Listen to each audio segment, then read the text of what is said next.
এই হ্যান্ডসাম আমারে বিয়া করবি? ঠেকা পড়ে নাই দাদি, আমার অনেক আর্মি আছে, আপনার আমার দরকার নাই। এইরকম অপমান। এই আর্থিক আমার গীতাটা লয় এত সমস্যা নেই, নিয়ে যান, আমার বাসা অনেকগুলো আছে। এই অনগি ম্যারি মি। দাঁড়ান, আমি আমার আর্মিরে জিগাইলেই আর্মি আমি কি বিয়া করবো?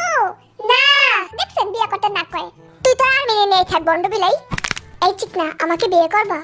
সবাই তো আপনি রিজেক্ট করলো, আমি আপনি একটা জিনিস দেই, দাঁড়ান। এই লন ভালোবাসা। ওয়াও, হ্যাঁ নেন, তাও আমারে বিয়ার কথা কইেন না। সমস্যা নাই, এটা আমার বুকে সারা জীবন রাখে দিমু। এই জাঙ্গা আমারে বিয়া করবি? যেহেতু প্রথমে আমারে জাঙ্গাকে অপমান করলেন, আমি আপনারে বিয়া করতে পারবো না। I am sorry. এটা কি কইলি? বুঝে শুনে কইছস তো? হ্যাঁ, আবার কইলাম। হ্যাঁ, ঠিক না, মানে নজরে থাকবে কই দিলাম। সমস্যা নাই, আমাকে বিয়ে করবা? আমার কিছু বলার আছে। আমার বিয়ে করতে হলে অনেক পরিশ্রম করতে হইব। এটা কি কয়? আমি একটুখানি মানুষ, আমি কেমনে এত পরিশ্রম করবো? তাইলে আমার বিয়ে করতে চান কেন? আমি বুঝি না তুই এই কথা কবি। তাইলে দাদি আপনি আপনার রাস্তা দেখেন। তোর কথা তো আমি রাস্তা দেখবো না, আমি এমনিও তোর কাছে থাকবো না। আচ্ছা শোনো, তোমাকে একটা কথা বলি। কি হয়েছে, তোর সমস্যাটা কি? না, কোনো সমস্যাই নাই। আসলে আমি আপনার বিয়ে করতে চাই, কিন্তু আমার লম্বা বউ পছন্দ। আমি কমপ্লেন খাইয়া লম্বা আমু, তাও তুই আমার বিয়ে কর। আপনি বিষয়টা বুঝতেছেন না, সবাই আমার খাটো কয়, আমার লম্বা বউ লাগবে, বুঝেন না কেন? আমি তো তোর কথা দিছি আমি কমপ্লেন খাই লম্বা আমু, তাও আমার বিয়ে করতে চাইতেছিস না কে ক? এই দাদির আসলে বুঝে লাভ নেই। দাদি আপনি আপনার রাস্তা দেখেন, যান। রাস্তা তো দেখবো, যে হোক ভালো যে হোক কাছে যাবো। যে হোক, তুই আমার বিয়ে করবি? তুই অন্তত রিজেক্ট করিস না। আপনি তো খালি সবার সাথে ঝগড়া করেন, আপনার আমি বিয়ে করবো না। এটা জগরিটা মহিলা।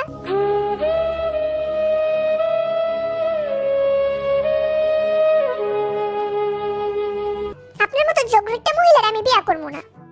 সাইডে কেটে দিয়ে আরো আমার বেশ অপমান করলো, মজা বুঝবি পরে। সারা সবগুলো আমার রিজেক্ট করলো। আমি থাকবো না, হেরে যাওয়ার আগে তো করে আপ্যায়ন করে যায়। আজকে আমি দেখাই দেবো অতিথিকে কেমন আপ্যায়ন করে। এই হ্যান্ডসাম, তুই কি খাবি ক? আমার এক প্লেট কাচ্চি বিরিয়ানি এনে দেন। বিয়ার প্রস্তাবে রাজি না, আবার কাচ্চি বিরিয়ানি খেতে চাইতেছে। আসলে শুনেন, আমি যা কইছি ওগুলো আমার মনের কথা না। আসলে আমি আপনারে ভালোই বাসি, বুঝছেন? আপনার আমার পছন্দ, মন খারাপ কইরেন না। না, মন খারাপের কি আছে? তুই তোমার অপমানই করছস, এন্ড পাম মারস। মুখে এক কথা, মনে আরেক কথা। এই বন্ধু বিলে, তুই কি খাবি? আমি মাছ ভাজা খামু। মাছ ভাজা খাবি মানে কি? মাছ খাওয়া তো ভালো না, আমি ওইটাই খামু। আচ্ছা ঠিক আছে, আইনা দে মানে। এই যে স্যার, আপনি কি খাবেন? আমি মুলা দিয়ে ভাত খামু। মুলা দিয়ে খাবি? হ্যাঁ সত্যি? হ্যাঁ, মুলা খেলে কিন্তু গ্যাস বাইরে। হ্যাঁ, আবার হ কয় দুধ। ইস, এই জায়গা তুই কি খাবি? কারে কয়? আপনারে কইতাছে। ও আমারে? আমি ব্যানানা মিল্ক খামু। ব্যানানা মিল্ক খা? শুনেন, আপনি একটা সিক্রেট কই, ব্যানানা মিল্ক খাইলে সুন্দর হয়। সত্যি? হ্যাঁ। আগে কবি না, তাইলে আমি ব্যানানা মিল্ক প্রতিদিন খাইতাম। এখন থেকে খাইবেন? এখন থেকে প্রতিদিন ব্যানানা মিল্ক খামু। হ্যাঁ। এরম ভাই, আপনি কি খাইবেন? আমারে হেলদি যে কোনো কিছু দিলি হইব। হ্যাঁ, হেলদি জিনিস খাস, হেল লেগে তো তোর শরীরটা এত সুন্দর। এ বাবা, তুই কি খাবি? আমি বলে বাপ দেখাই। আচ্ছা শুনেন, এক ধরনের ডিশ আছে না, ওই যে নুডলস দিয়ে বানায়, অনেক কিছু বানায়, এইটা সেইটা অনেক কিছু বানায়। আসলে ওটা তুই কি খাবে? এটা কত পেছন না পাইরা দাদি, পুরো কথাটা তো শুনে, অত কথা শুনে না। আমি আসলে ওই নুডলসের জিনিস বাদে যা দিবে না ওইটাই খামু, কারণ আমি চাই না কে কাপা জিনিস খেয়ে আমার পেট খারাপ হোক, আমি মইরা যাই। ডিম দিয়ে নুডলস তো জীবনেও দিবেন না, ঠিক আছে? দেখা যাবো। এ হাবি, তুই কি খাবি? আমি কিছুই খামু না, কারণ আপনার এদিকে আমার বিশ্বাস নাই। খুব ভালো।